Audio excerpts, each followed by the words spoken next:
Nah, adik-adik, hari ini kita akan belajar tentang bagaimana Yesus menampakkan dirinya kepada murid-muridnya. Kita akan belajar bagaimana percaya kepada sesuatu yang tidak dapat kita lihat. Ketika hari telah malam dan para murid berkumpul di sebuah rumah di Yerusalem, Klopas dan temannya berkata, "Kami telah melihat Yesus. Kami berjalan dan bercakap-cakap dengan Dia. Dia hidup." Ketika mereka sedang berbicara, Yesus sendiri datang dan berdiri di tengah-tengah ruangan dan berkata, "Damai sejahtera bagi kamu." Ketika mendengar Yesus berkata, murid-murid menjadi takut karena mereka berpikir mereka melihat hantu. Bagaimana bisa seorang dapat masuk ke dalam sebuah ruangan saat pintu sedang terkunci? Lalu Yesus berkata, "Mengapa timbul keraguan di dalam hatimu?" Lalu Yesus menyuruh para muridnya meraba tubuhnya, dan para murid melihat bekas paku saat penyaliban. Ketika Yesus melihat bahwa murid-muridnya tetap tidak percaya, maka berkatalah Yesus kepada mereka, "Adakah makanan padamu di sini?" Lalu para murid memberikannya sepotong ikan goreng. Lalu Yesus memakan ikan itu untuk membuktikan bahwa Dia telah hidup. Setelah itu, Yesus memberitahukan kepada murid-muridnya bahwa Dialah Sang Juru Selamat dan menyuruh murid-muridnya untuk menyampaikan apa yang telah disampaikannya, bahwa Ia telah bangkit melawan kematian. Tetapi Thomas, salah satu dari murid-murid Yesus, tidak bersama-sama dengan mereka pada malam itu. Dan ketika murid-murid yang lain menyampaikan kepada Thomas bahwa Yesus telah hidup dari kematian, dia tidak percaya. 1 minggu kemudian, para murid berkumpul lagi dalam rumah yang sama. Dan saat itu ada Thomas bersama-sama dengan mereka. Dan pintu telah terkunci.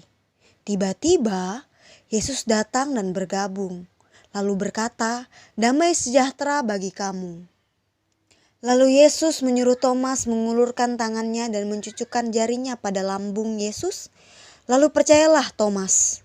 Maka berkatalah Yesus kepada Thomas, "Karena engkau telah melihat dan menjadi percaya, maka berbahagialah mereka yang tidak melihat namun tetap percaya." Nah, adik-adik, ketika Yesus menampakkan diri kepada murid-muridnya, semua murid-muridnya percaya bahwa Yesus adalah Juru Selamat yang telah mengalahkan kematian.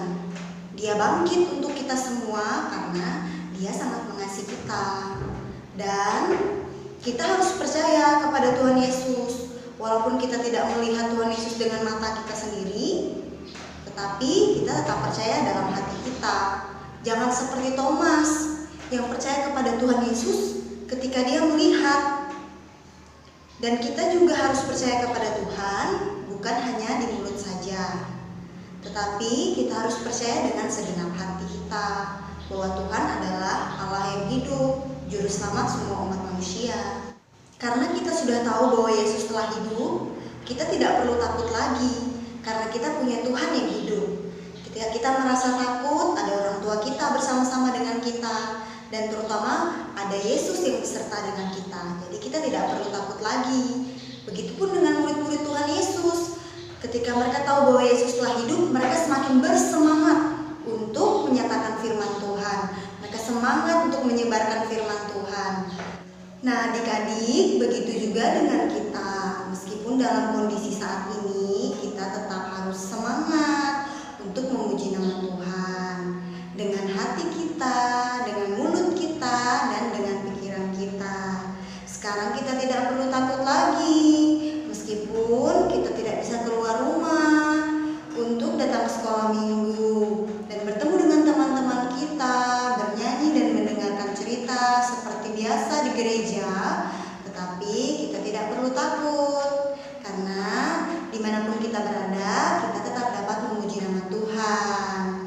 Sekarang kita akan menghafal ayat hafalan kita pada hari ini yang terdapat di dalam Yohanes pasal 20 ayat 31b. Supaya kamu percaya bahwa Yesuslah Mesias, Anak Allah. Sekali lagi ya, ikutin Mose. Yohanes 20 ayat 31b. supaya kamu percaya bahwa Yesuslah Mesias, Anak Allah. Adik-adik, sekarang Losa mau ajak adik-adik untuk berdoa. Sekarang kita berdoa dan ikuti Losa ya. Tuhan Yesus yang baik, terima kasih untuk kebaikan-Mu. Kami percaya ketika kami merasa ketakutan, merasa cemas, dan merasa kesepian, Tuhan selalu ada bagi kami. Tuhan selalu ada bersama-sama dengan kami. Kami sangat bersyukur meskipun kondisi saat ini kami merasakan ketakutan. Tapi sekarang kami percaya Tuhan Yesus ada bagi kami. Terima kasih Tuhan Yesus untuk segala berkat-Mu. Kami mengucap syukur dan kami sudah berdoa di dalam nama Tuhan Yesus.